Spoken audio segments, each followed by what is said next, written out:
Hello everybody.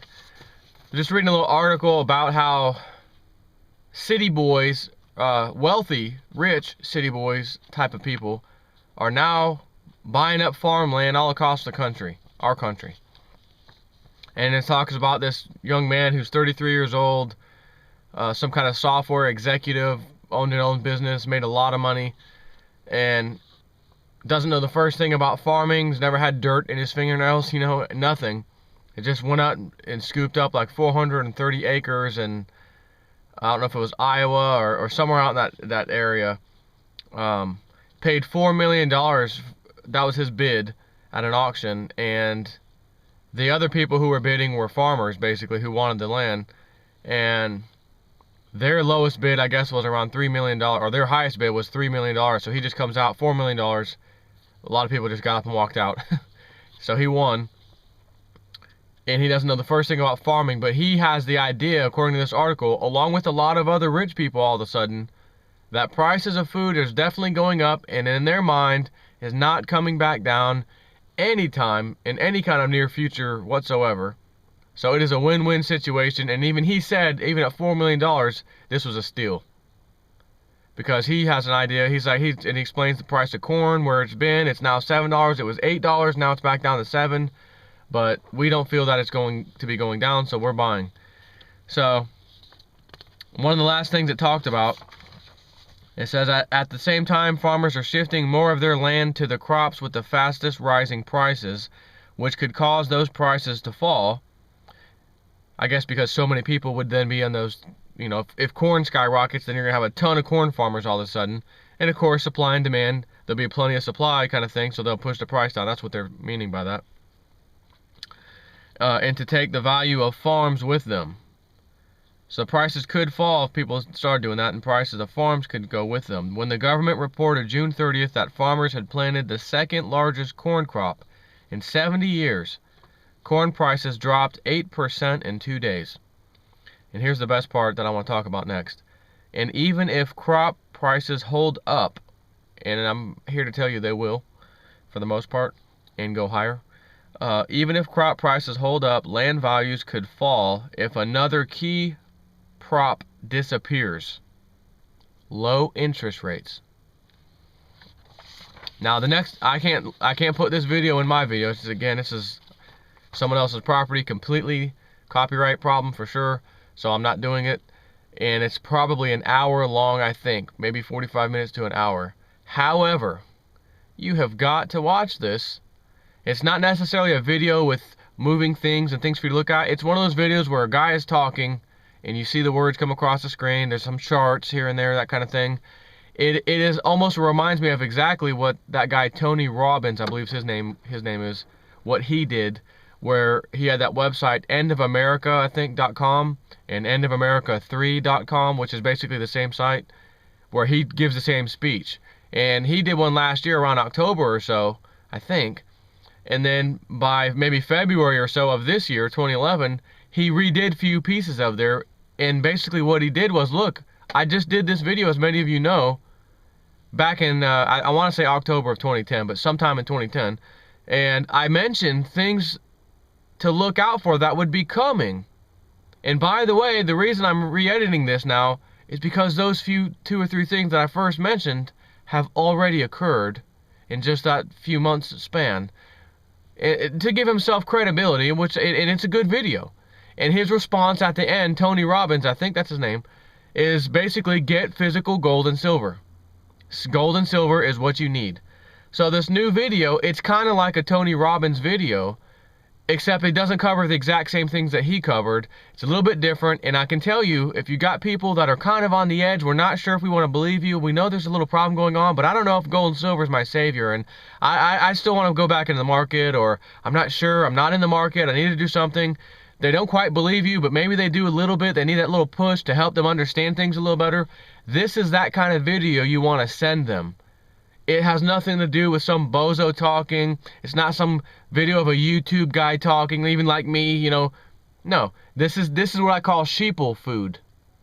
Sheeple food, because they can accept it and absorb it by the way it comes, the format, and who the guy is, who they can look up. Oh, he's big time investment guru or, you know, something like that. So I wrote little notes that I just want to say again. It says, at the end of the talk, this 45-minute or hour-long video, he basically mentions, I have the solution to save you from this ruin. He also talks about the Roman Empire a little bit, how it collapsed. You know, the stuff that you can't deny, you can't argue against these things. Irrefutable things he's talking about. That's what makes it really good. But at the end, he talks about basically offshoring your US dollars into this program slash precious metals outfit. And he says there's like 3 different vaults in 3 different areas or something like that. And you basically will use your cash in exchange for these silver and gold coins or whatever, or I don't think they're shares. They're actually physical, I believe. Except that, you know, government can't touch them. They can't do nothing with it. And, you know, completely out of the government reach. And it's a very safe way to accumulate a bunch of gold and or silver. And it's safe, and it's in these vaults, and the only time you'll ever have to pay taxes on it is when you actually bring it back into the country, basically doing a wire transfer or whatever it is for cash in your country. But again, if the price of silver is hundreds of dollars, silver or gold's 3, 4, 5,000, etc., you know, you're not going to care about getting paper money back. It's fine because you're going to get a bunch back. The only problem is at that point you're going to have to pay taxes on it. There's no way around it. I strongly disagree with that whole statement. Get your physical silver in your own safe, and if you've got enough money to be buying tons and tons and tons of silver and gold, that these little, you know, 2 cubic foot safes are not big enough for you, then by God, you've got plenty of money to get a very large safe in your house bolted to the ground, that even if it wasn't bolted to the ground, a bad guy couldn't go in and just take it out of there, that kind of thing. So you can afford that then, is what I'm saying. Keep the silver and gold in physical form, in your safe, in your possession at all times. Don't put it in a safe deposit box, none of that stuff. And certainly don't offshore it to some company. Even though it might end up being safe that after everything goes to hell or whatever. Maybe it turns out, oh, it was safe, but you still got to pay taxes on it when it comes back. For those reasons, don't bother with that. That's the only part that I disagree strongly with this video. But the fact that he is saying the answer to this problem is physical gold and silver, he's saying it. He's just saying you could do this offshore. That's what I disagree with. So, he talks about how governments of the past basically forced people to put anywhere from 40 or 50% or so of their retirement fund back then, or what we would call today's 401ks and retirement funds, into government bonds, forcefully. Oh, you've got, you know, 200,000 in a 401k? The government steps in, you now have 100,000 into your 401k basically, and the other half is going into these whatever interest rate government bonds, whether you like it or not. But don't worry, we'll be paying you interest on that. But you have to put it in. They forced it. It's happened before. Again, that's why I say stick with silver, physical silver and gold, especially silver. Get silver. Store it in your house. You don't have to worry about the government coming in. They don't even know you own it, basically. So it's not like they're coming and forced you to take half of your silver and put it into a government bond. It's not going to happen. It could happen to the people holding the paper assets because it has happened before in different countries, etc. It's nothing new. That's why I'm telling you that. So,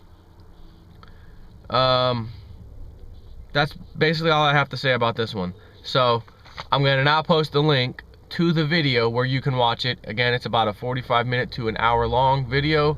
It is well worth it. I watched the whole thing yesterday. Thought to myself, I've got to make a video to tell other people to watch this because it really is good.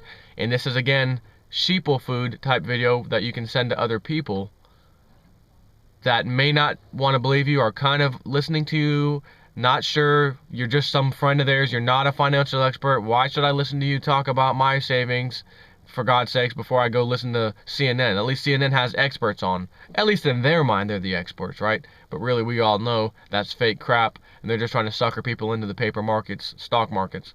So, this guy, being a big-time guru, should feed them their sheeple food of, hey, this is really an expert. He too is sending the signal to buy gold and silver. As a matter of fact, if you want to send him the other video of Tony, whatever his name is, I can't remember his name now, endofamerica.com and I think endofamerica3.com. Tony Robbins. Send them both. But they're kind of the same, not the same, but a little bit different avenues of attack, and they both make sense that you can't deny. Neither can the sheep that you're trying to send this to. So anyways, I'm going to post the link. Have a nice day.